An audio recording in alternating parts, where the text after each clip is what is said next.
Sanamkela Avalanche of Grace, igama lam ndiwuthenjiwe emolweni. SikuExodus 29 namhlanje kwiveki ephelileyo besikuExodus 19 apho uYehova waziveza kumaSirayeli engumsi kulaa ndaba yaSinayi. Kwabakho umsi, kwabakho indudumo, kwabakho imibane, kwabakho iinyikima nemililo kwindaba yaSinayi. Boyika amaSirayeli. Kodwa namhlanje ubanika imithetho 10, uyabaxelela uba ungubani na. Imithetho 10 yayi uYehova ubefuna uba basondele kuye, ibe luthando lwakhe. Nathi siyabanika abantwana bethu emizini yethu sinemithetho. Zikhona izinto abazaziyo uba zenziwa apha ekhaya ezi. Into ethile sivuke ekuseni sihlale sijonge iTV singavasanga, singahlambanga, sitye singahlambanga. Kubakho imithetho, ikhaya nekhaya linemithetho yayo. Imithetho 10 uYehova ufuna sisondele kuye. Njengoba etshilo wathi njena uba ngaba apha thina sigcine icovenant naye, so we will be his special possessions. Oh, hallelujah. Imithetho 10 ke ngela xesha wayethetha namaSirayeli. Namhlanje imithetho 10 eyam nawe kule ndlela yethu yokholo ifuna siyigcine. Okokuqala uthi uThixo wawathetha ke onke la mazwi. Verse 2, wathi ndinguYehova uThixo wakho wakukhupha ezweni laseYibhithe endlini yobukhoboka. UYehova wasikhuphe ebukhubukeni nathi kwezi zinto asikhuphe kuzo masoloko simbulela. Nengekasikhuphi kuzo uzasikhupha yomelela, qina namhlanje. Verse 3, uze ungabi nothixo bambi ngaphandle kwam. Wathi kuthi wathi kubo amaSirayeli masingabi nothixo bambi ngaphandle kwakhe. Nalapho luthando lwakhe uyayazi uba usiprotecta entwenini na. Uthi kwiverse 4, ze ningazenzeli imifanekiso eqingqelweyo nokuba ngowayiphi na into emilisela ezulwini nasephezulu nasemhlabeni phantsi nasemanzini aphantsi komhlaba. Uthi uYehova singazenzeli imifanekiso eqingqiweyo, i-idols singazenzeli. uYehova utsho namhlanje la imithetho 10 izosikhumbuza uba ezi zinto esizikhonzayo, ezi idols esizikhonzayo, uYehova uthe singazenzi. Noba yiphi, noba ihlala phantsi kwamanzi, noba ihlala phezu komhlaba, leyo Thixo loyo akafunwa nguYehova. Saguquka namhlanje, naguquka ilizwi lenguquko kaloku. Imithetho 10 izosiguqula. Verse 5, uze ungaqubuthi kwezonto. Uthi singaqubuthi kwezinye izinto, ungaqubuthi kwizinto ezingengothixo. Sifane nabafana uShadrach noMeshach noAbednego bathi asizuguqa apha, we will never bow, we will not bow, we refuse. Bathi besithi kubo bazabaphosa emlilweni, bathi njena noba ningasiphosa emlilweni kodwa thina soze sibuqa, asuzuguqa. Nathi namhlanje isivuselele kwinto yoba masingaguqi kwabanye othixo bomhlaba. Izithixo zizo ezisibuyisele emva, zizo ezisixabanise nomnikazi wezwe, the creator, uYehova wemikhosi, the almighty God, El Shaddai, God Almighty. Asisondeze kuye, Adonai, Abba, our Father. Asisoloko sisisondeza kuye, Yahweh, El Roi, the God that sees us, the God that cares for us, God that loves us. Uye lo ekufuneka sibambe kuye, sijonge kuye, sibuye kwabaThixo. Sitsho sithi Thixo siphosisile.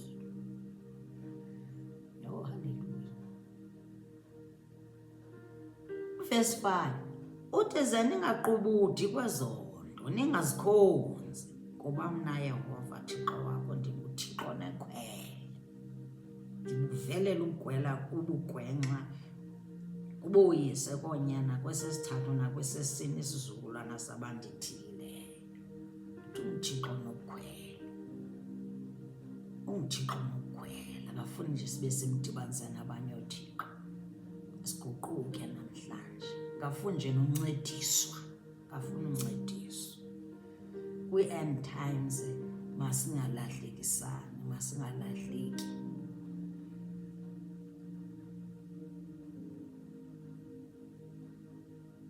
verse 6 athi ndiwenzela inceba amawaka abandithandayo abayigcinayo imithetho yabo abenzela inceba asiceleni inceba kayo asiceleni ngalo lonke ixesha inceba kayo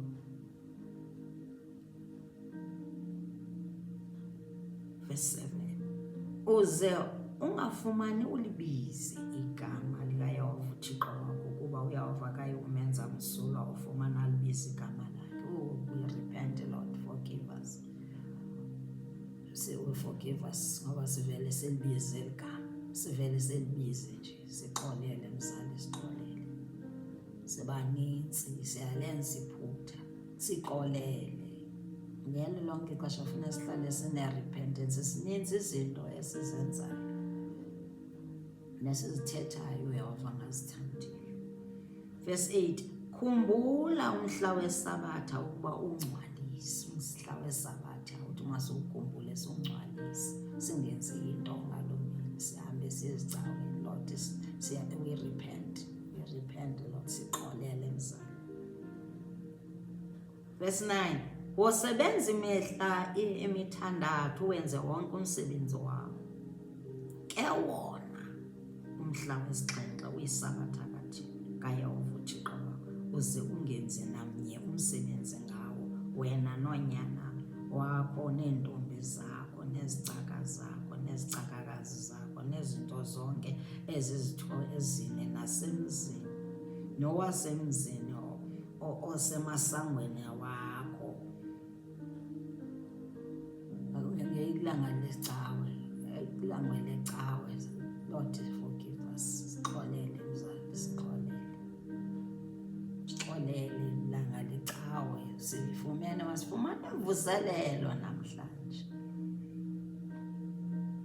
Verse 11 kuba ngemihla emithandathu uYehova wenza izulu nomhlaba nolwandle nazo zonke izinto waphumla ngomhla wesixhenxe ngenxa yoko uYehova wawusikelela umhla wesabatha wawungcwalisa wayingcwalisa.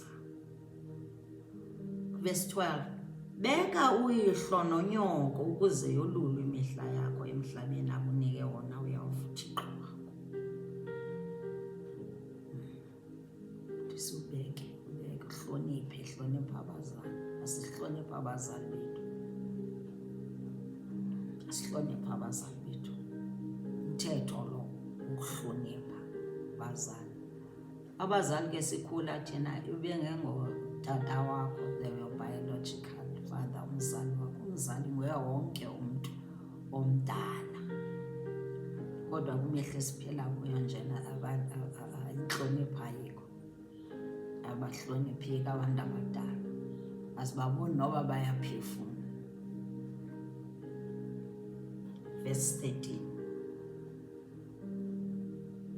uze ungabulali ungabulali akhipha umphefumulo indlela zokubulala abantu zininzi nokumbulala ikamva lakhe umuntu still umbulele kodwa uYehova ujongile uyabona yena.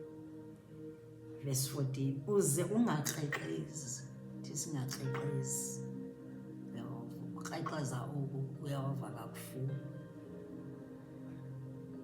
njengoba kuyifashion kwenzuku ezokugqibela these are end times inyana ezinto ezivezwayo njengoku ezithethwayo nje ingathi azinawo nomsebenzi uye ngathi zii-jokes ayo jokes sesono uYehova akasifuni. verse 15, uze ungetyi. Stealing is ukuthatha into engeyo yakho.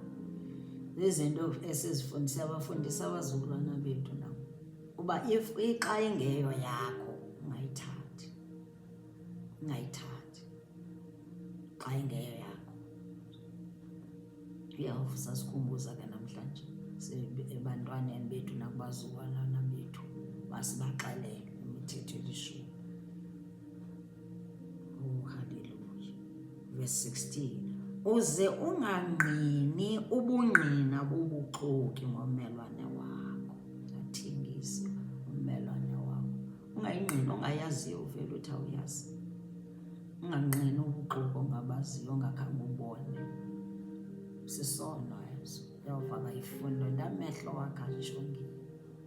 Ngoba ungqina emakhusini endaweni ezifihlakeleyo uyakubona, uyabona. Ungangqini ubungqina bobuxoki xa ungayazi awuyazi. Oh, hallelujah. Sixolele Yehova.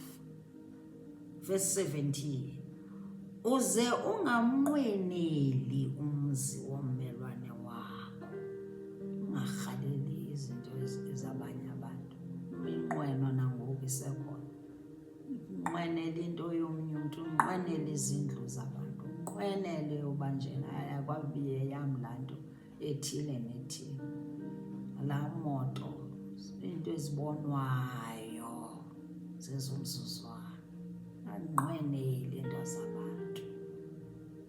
Uze unganqweneli umfazi wommelwane wakho, nesicaka sakhe, nesicakakazi sakhe, nenkomo yakhe, neesele lakhe, nanye into eyommelwane wakho. Ummelwane wakho ke ayinguye lo oyi-next door yakho, uye nabani na umntu ombonayo. Arhalele izinto zabantu. Bona abantu besihleli kakuhle, uhambe uyorhalela ukuthi akwabe bendim lo betshatele phaya, akwabe ndim lo ebheda noba laa moto ibiyeyam. Ungayenzi, uyawuva ujonge intliziyo, ujonge iintliziyo zethu ngeminqweno. Oh, sincede Thixo. 18, bonke abantu bazibona indudumo nemibane nesandi nesikolo nendaba ingumsi. Abantu babona ke bancacazela, bamela kude, boyika. Ndithi kaloku babembone ngelaa xesha kwezanyikile, ngoku boyikela kude. Verse 19, bathi kumuzi, sithetha wena, nathi siyakuva. Makangathethi nathi uthi hleze sife. Boyika, bayoyika. Ayova ukuthi nam ndithi ndimane ndithi siyarepenta, sixolele Yehova, ngoba zonke ezi zinto ezibhalwayo zizinto esizenzayo. Sithi sixolele. Nawo kaMasirayeli oyika, athi Moses, thetha, sawuva ngawe Moses, sawuva ngawe, sincede, sawuva ngawe, makangathethi nathi hleze sife. Verse 20, wathi uMoses ebantwini, musani ukoyika, ngoba uThixo uze ukunelinga ukuba kubekho ukumoyika ebusweni benu, ukuze ningoni. Uyehova uthi uMoses, hayi singamoyiki, ufuna kakade ningoni, nimoyike. Wayesho ukuthi yena wenzela into ukuthi bamoyike. Yayindlela awayechaza uthando lwakhe, uyokuba bazinza ukuvela zonke ezanto ezoyikisayo kwenzela into ukuthi bangoyiki. And the more eveza ezo ndudumo naloo mibane ezonyikile, uzawuboyikisa ngoku uzawubenza into ukuthi bafuna abanye uThixo. Amathole eGolide. Verse 21, abantu bamela kude, wasondela uMoses esithokothweni, abe kuso uThixo. Imithetho yelishumi ke kufuneka ngathi nathi siyayitsho. Abantu abaninzi bayayazi ngentloko imithetho. Ngelaa xesha kwakusafundiswa izikriptsha, izibhalo ezingcwele ezikolweni, sasiyimemorize. Kodwa namhlanje ifuna siyianalayise, siyirisive, sikwazi ukufundisa abantwana bethu nabazukulwana bethu, sikwazi ukulungisa. Uyeza umaxhoba ayakhawuleza. Yiyo loo nto eveza ezi zifundo into yokuba makhe siphinde sizifunde, sikwazi ukumazi ukuba njena into azifunayo nangazifuniyo. Khuthazeka namhlanje xa ufumana imithetho elishumi. Singaso, akufuneki ngoku liphelile ixesha lokuthi ngoku sithi hayi zezo imithetho yabantu abalishumi, imithetho yamaSirayeli ayisifake isifaka to straight, iyasifaka. Ifuna sisoloko siguquka, masibe nenguquko. Sithi sixolele Yehova, sixolele mzali, sisiphosisile, sahamba sayobakhonza abaThixo, sixolele maxhoba ayakhawuleza, sibuyele kuwe, sizibone into yoba singaboni phambi kwam, asizibone singaboni. Uzawusixolela uYehova. Inkosi.